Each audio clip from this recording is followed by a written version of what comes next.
খাওয়া দাওয়া শেষ করে আমরা হোটেলে ব্যাক করি, দেন এখন আমরা রেডি হয়ে গেছি ফাইনালি।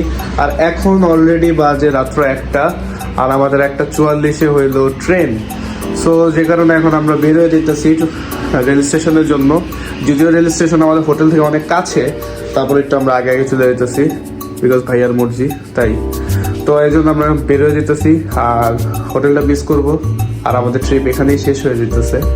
আমরা ফুললি রেডি আর আমি বেরোতেছি, আর আমার পুরো বস্তা লাগতেছে, পুরো আর কি পড়ছি, বাইরে অনেক ঠান্ডা আর কি। তো চলো এখন আমরা দেরি না করি, সোজা হোটেল থেকে বেরোই। যেতে যেতে তোমাদের সাথে কথা বলতেছি, তো চলো বেরোই আমরা। গাইজ রাইট নাও আমি শ্রীমঙ্গল রেল স্টেশনে আছি, আর এখন আমরা ওয়েট করতেছি ট্রেনের জন্য। আর আমাদের ট্রেন আসবে 1:44 অ্যান্ড মাত্র বাজে হলো 1:25। সো এখন অনেক টাইম আছে, ওয়েট করতেছি ট্রেনের জন্য। আর এখানে বসার মতো জায়গা নেই, এমনি সময় 2-3 দিন আসছি দেখছি পুরো খালি, আজকে পুরো ভরা। তো যাই হোক, ট্রেন আসুক, ট্রেনের জন্য ওয়েট করি, তারপর ট্রেনে উঠে তোমাদের সাথে কথা বলি। তো চলো।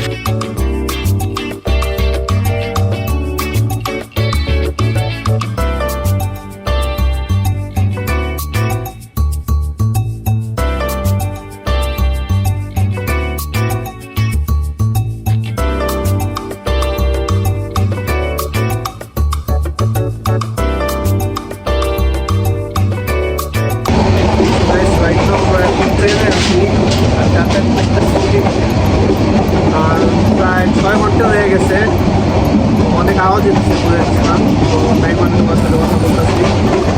আর আমরা প্রায় ঢাকায় অলরেডি আমরা এয়ারপোর্টে আছি, বাকি বলতে আমরা মেহমান বলতেছি। তো গাইজ রাইট নাও আমি অলরেডি বাসে চলে যেতেছি, আর আমরা ঢাকায় এসে বসছি। আর আমাদের প্রায় 5.5 ঘন্টা, 4.5 ঘন্টার মতো লাগছে আমাদের ঢাকায় পৌঁছাইতে। আর এখন আমরা সোজা বাসায় চলে যেতেছি। সো অনেক টায়ার্ড, ঘুমাইছি, বেশি ঘুমাই নাই।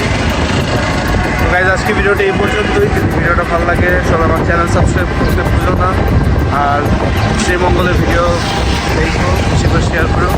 তো দেখা হচ্ছে খুব শীঘ্রই নেক্সট ভিডিওতে। তারা টেক কেয়ার, হ্যাভ ফান।